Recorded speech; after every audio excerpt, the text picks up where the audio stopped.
Quero desejar a todos os meus irmãos maçons e não maçons, judeus e não judeus, um forte abraço e aquele aperto de mão diferenciado.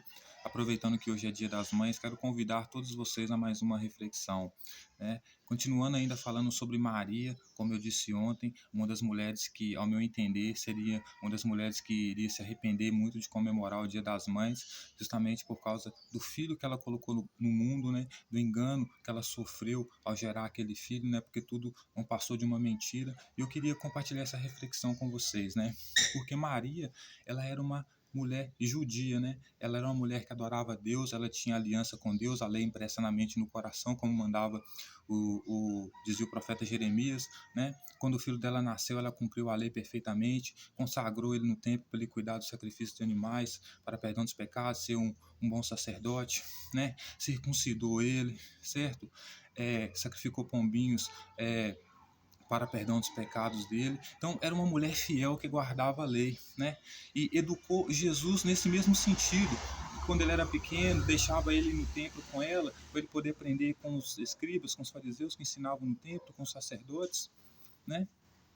E aprender as coisas sobre a lei. Jesus, uma criança, o texto vai dizer que ele perguntava, fazia perguntas, questionava a respeito da lei, estava bem entrosado, né? Mas tudo era uma ilusão que acontecia na cabeça dele, porque quando a mãe dele voltou para buscar ele, né? Depois de ter ficado lá alguns dias lá no templo de Jerusalém, a mãe dele deu falta dele e voltou para buscar ele. Ele disse para a mãe dele porque que a mãe dele estava procurando ele, porque ele estava na casa do pai dele, e o texto vai dizer que a mãe dele ficou sem entender, né? Por quê? Porque a mãe dele, ela sabia até essa altura do campeonato que estava sofrendo um golpe, né? Porque ela esperava um herdeiro que fosse herdar o trono, né? Mas acabou tendo um filho que sentou na cadeira dos réus. Então, para ela, isso foi devastador, né? Ela vai buscar o filho dela e o filho dela fala para ela que está cuidando da casa do pai dele, ou seja, falando como se ele fosse herdeiro do templo de Jerusalém. E nem sequer filho de José ele é, porque José ele é realmente da casa de Davi, mas Jesus não é filho de José. Jesus é fruto de um adultério de Maria com o Espírito Santo que enganou ela, certo? Aí o texto vai dizer que o anjo apareceu para José em sonho e confirmou para ele que Jesus era da casa de Davi, né? Só que o que acontece, senhoras e senhores? José era um conhecedor da lei, ficava com o pé lá e outro cara sabia que não era verdade o sonho, sabe? Por quê? Porque ele mesmo sabia que o próprio Deus mandava matar, né? Isso está no Velho Testamento, todos os profetas que profetizassem em nome de visões, em nome de sonhos, certo? Que antes que eles começassem a falar, que eles fossem mortos, né? Essas profecias por meio de sonho, né? Então José não era um cara sendo fiel à lei, né? Não era um cara que acreditava muito em sonho, né? E Maria, senhoras e senhores, o texto vai dizer que quem engravidou ela foi o Espírito Santo. E o que quer dizer o Espírito Santo? O Espírito Santo quer dizer virgem. É o cara que tem um pensamento virgem, que é virgem. E por isso eles chamavam Jesus de mendigo, porque Jesus era um espírito imundo. O que é o espírito imundo? É o cara que não toma banho, que não quer lavar as mãos para comer, que vive na sujeira. Então Maria, senhoras e senhores, ela sabia perfeitamente, né, que o filho dela estava cada dia mais obcecado pela ideia que não fazia nenhum sentido, que não era real, né? Que ele não era filho de Deus, ele não era herdeiro do templo de Jerusalém. A loucura tomou Jesus tanto que Jesus chega a dizer que ele iria voltar para a casa do pai dele, né? E qual que era a casa do pai dele? Era o templo de Jerusalém, lugar que ele ficou quando era pequeno, por isso que ele chamava o templo de Jerusalém de casa do pai dele, casa de oração, casa do pai dele, né?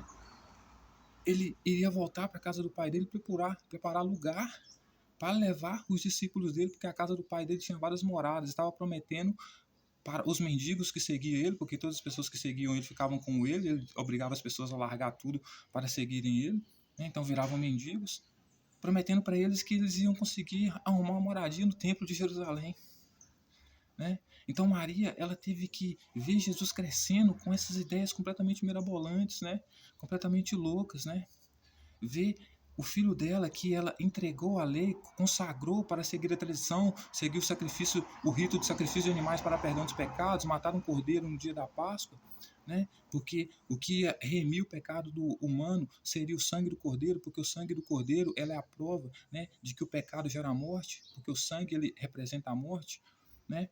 Ele vai se batizar com João para perdão dos pecados, ele vai sacrificar, né, ele vai trocar o cordeiro que deveria ser sacrificado no dia da Páscoa para perdão dos pecados pelo pão e vinho, dizendo que o corpo do cordeiro é o pão e o sangue do cordeiro é o vinho, né? Então ele cresceu dentro desse fundamentalismo religioso. O texto vai dizer que ele começou a fundar o ministério dele aos 30 anos de idade e viveu até os 33, porque supostamente aos 30 anos de idade foi o momento em que ele chutou o balde, o pau da barraca, e não quis mais seguir a lei judaica. Então, ou seja, ao invés de ter os seus pecados remidos através do sangue do animal, entendendo que o pecado gera a morte, por isso o animal está morrendo, né? Então, porque Deus é misericordioso, em vez de matar você, mata o animal, ele pega e começa a andar com João, que estava pregando um outro ministério totalmente contra o dos judeus, querendo tomar o templo de Jerusalém para aplicar a tradição e a religião deles, usando o batismo como remissão dos pecados. Sem que o pecado era remido apenas pelo sangue do animal, porque se pecar certamente morrerás, e João ensinando que você tinha os seus pecados remidos através do batismo, e Jesus concordava com isso, né? Não só nasceu na lei judaica, cumprindo a lei judaica através da mãe, sacrificando pombinhos para perdão dos pecados dele, como chutou o pau da barraca e depois foi se batizar com João para perdão dos pecados, né? Então, veja como Maria sofreu, né? Por quê? Porque no fundo ela sabia que Jesus não era herdeiro de nada, porque ele não era filho de José, no sangue mesmo, ele não era herdeiro de nada, porque José era da casa de Davi, José queria picar a mula quando descobriu que Maria tinha traído ele, tinha de fato cometido um adultério, né? Ainda foi um homem honroso ainda, porque sabendo que era sua mulher e gostava dela, não entregou ela, né, para ser apedrejado de morte, né? Mas aí Jesus, ele nasce, senhoras e senhores, nasce completamente louco, né?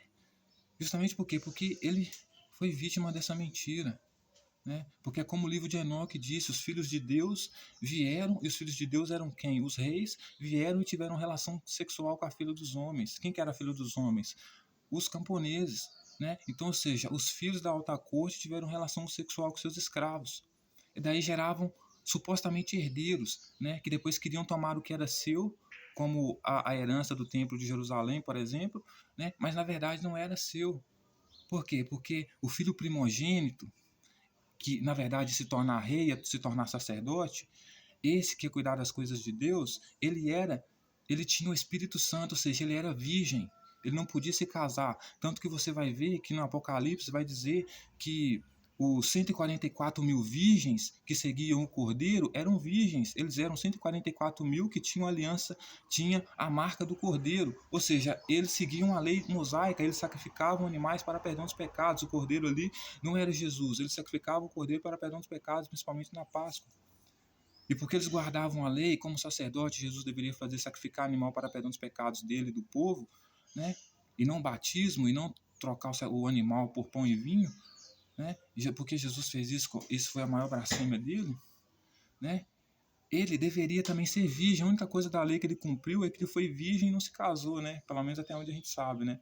Pode ser que tenha se casado, né? Mas o que importa é que os filhos de Deus, esses que eram escolhidos, filhos primogênitos, que pertenciam à alta corte, né? Poderia ser rei, até ter filho, mas não era muito recomendado, né? Que outros dos seus familiares tivessem filhos, né? Para sustentar o império, né? Por isso a relação sexual era entre eles. Mas o escolhido de Deus, ele tinha que ser virgem, né? Ele não podia se contaminar com mulher nenhuma, digamos assim. Ele tinha que ser virgem. Ele tinha que ter o selo do Cordeiro. E o selo do Cordeiro é entender a lei, guardar o sábado, sacrificar animal para perdão dos pecados. E, se possível, não se casar. Entendeu? Ser virgem. Por isso, os 144 mil selados do Cordeiro, que estavam com o Cordeiro, eram virgens. Por que eles estavam com o Cordeiro? Porque o Cordeiro é que representava o perdão do pecado para eles. A morte do Cordeiro representava o perdão do pecado para eles. Era o sangue do Cordeiro que representava a remissão do pecado para eles. Não o Cordeiro sendo transformado em pão e o sangue do Cordeiro sendo transformado em vinho, como na religião de Jesus que inventou mais João, certo? Ou então o batismo para a remissão dos pecados. Isso aí não existia para o judeu que frequentava o templo de Jerusalém, que era a descendência da mulher, desde Gênesis, certo? Que como Abel agradava a Deus e sacrificava animal para perdão dos pecados. Porque a única coisa que traz a remissão, que faz você dar demonstrações de que se arrependeu do pecado, é um animal morto, é o sangue do animal. Porque através da morte do animal, do sangue derramado do animal, você vai entender que seu pecado tem consequência e gera morte. Mas quando você se batiza para perdão dos pecados, é como se o seu pecado não causasse mal algum.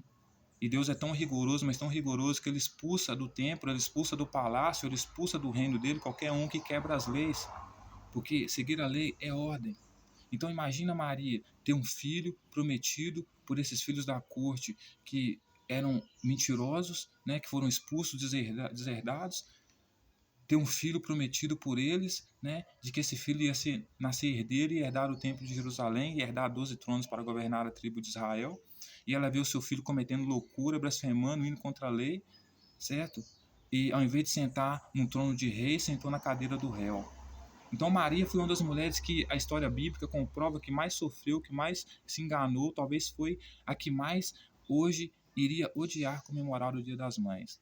Então, assim, porque tem mulheres que comemoram porque são felizes, mas aquelas que têm os filhos perdidos no crime, nas facções criminosas, essas com certeza sofrem muito. E por essas mulheres nós devemos olhar e por essas mulheres nós devemos falar, né? Inclusive, eu quero que as mulheres ocupem muito mais espaço nas cadeiras de hierarquia, né? De que dá voz, que tem lei, né? Supremo Tribunal, presidência, né? Inclusive eu concordo com o Flávio Bolsonaro, inclusive, de dizer que tem que ter uma mulher para ser candidata dele, mas eu queria que fosse uma mulher candidata a presidente. Se alguém puder colocar aí, coloca aí, nós vamos colocar, entendeu? Porque as mulheres para nós aqui são deusas, e isso ninguém pode mudar.